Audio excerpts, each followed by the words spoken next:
right, let's talk about that game. Everton versus Leicester. Massive game, this one. Two teams, I think, definitely within the top four mix. Some people even think outsiders for the Premier League. Let's speak to Thomas Robertson from the official Toffee Blues Everton fan channel and podcast. Thomas, I always look at the table with Everton. It's almost like you're in a false position because you've got 2 games in hand. You're 7th in the league. But with those 2 games in hand, you could be 4th right now. How would you sum up the season so far for you?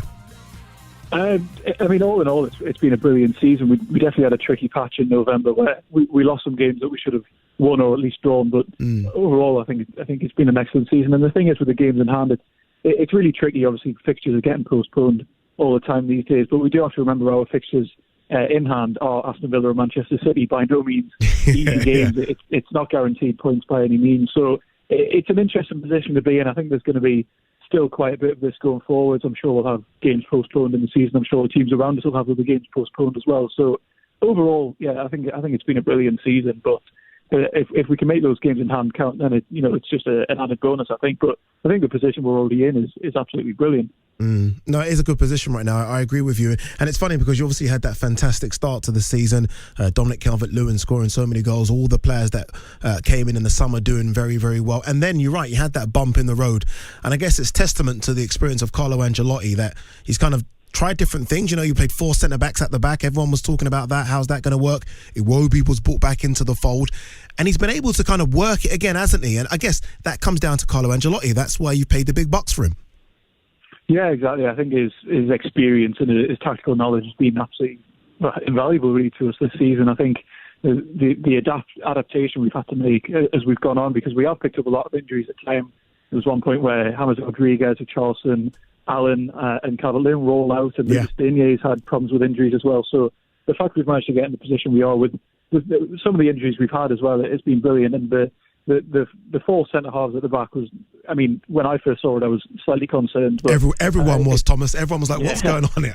It's definitely worked out brilliantly. I mean, Ben Godfrey has been an absolute revelation. We knew he was a promising player before we saw him play in an Everton shirt, but I think he's topped everyone's expectations by an absolute mile, especially the way he's just come into the side. He hasn't complained because obviously he is a natural centre-half. He hasn't complained about, where he's been put, and he's been brilliant at full-back. So I think Ancelotti's basically carried us to this point, especially considering the injuries that we did have over kind of that festive period. But yeah, as I mentioned, Ancelotti's been absolutely brilliant, and it's also his recruitment. He's clearly looked at Mason Holgate, Ben Godfrey, and thought that, okay, they are natural centre-halves, but they do have the ability to play in other positions. He hasn't just tried to, play, for example, John Joe Kenny there, who hasn't had a brilliant season by any means, and really hasn't hit the ground as we thought he might have done when he came back from Schalke. So I think it says a lot that he's willing to favour a natural centre-half over a right-back.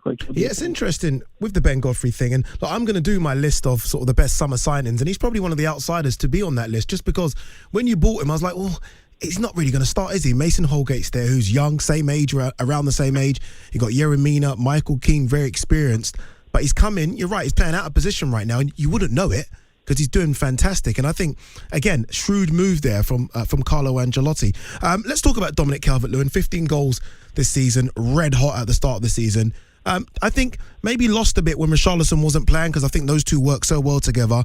Has had an injury, has come back and scored against Sheffield Wednesday in the FA Cup. He's doing very good for you, isn't he?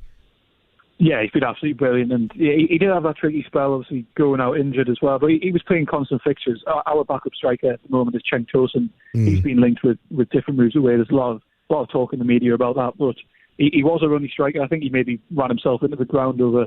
We were having fixtures back to back. I mean, as everyone was just before Christmas.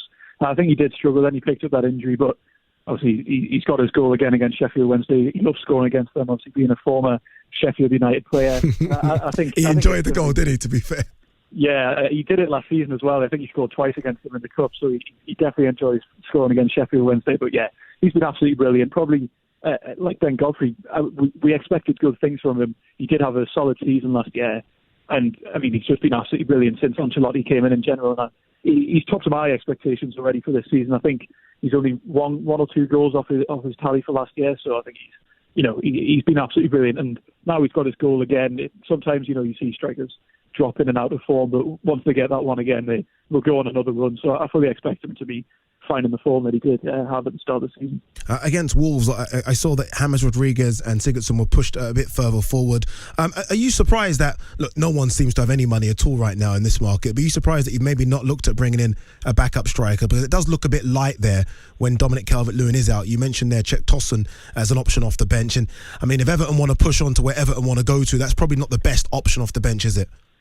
Yeah, I'm not too surprised by the lack of money. I think obviously the pandemic really hit everyone. We expected to have a quiet summer, but as we know, it wasn't quiet by any means. We did some brilliant business in the summer. Yeah. And I think we all have to, well, as Everton fans anyway, I'm not sure about other clubs, I can't really speak to them, but I think we have to be realistic here and think, you know what, we've spent a lot of money in the past few years. We can't keep just kind of writing that off and trying to start again. We've been linked with a couple of players on loan at striker. Obviously, Xerxes from Bayern Munich we've been linked with. So there might be opportunity for a loan deal, but I can't see us doing anything permanent, even necessarily if Tosun leaves. I think we need to get money for him as soon as possible. As you mentioned, if you want to have high aspirations, you can't be bringing him off the bench. It's a massive drop of quality from Calvert-Lewin. No disrespect to him, I think Tosun could be a pretty solid Premier League striker, but in terms of our aspirations, if we do want to be achieving European football, we can't be having him as our only backup at striker, especially if Richarlison's injured or suspended, as he has been. So I think maybe if not in January, in the summer, I think striker is high up our priority. But it's always tricky to, in our position, to sign a player that, if we've got Calvert-Lewin playing as well as he is, and we know he's going to carry on doing so, we're not in a position to go to a player and say, do you want to come and just sit on the bench? Because at the end of the day, we're not your Manchester Cities or whatever. We can't be signing players just to come and sit on the bench effectively. So I think we are in a tricky position in trying to sign a quality striker by not guaranteeing him any first team football, which I think it's going to be a tricky task. And whether it doesn't happen in January, I think it will happen in the summer, and I think it has to happen in the summer if we really want to push on for European football. Yeah, it really does have to. Thomas Robertson from the Toffee Blues Everton fan channel and podcast. As always, thank you very, very much. Remember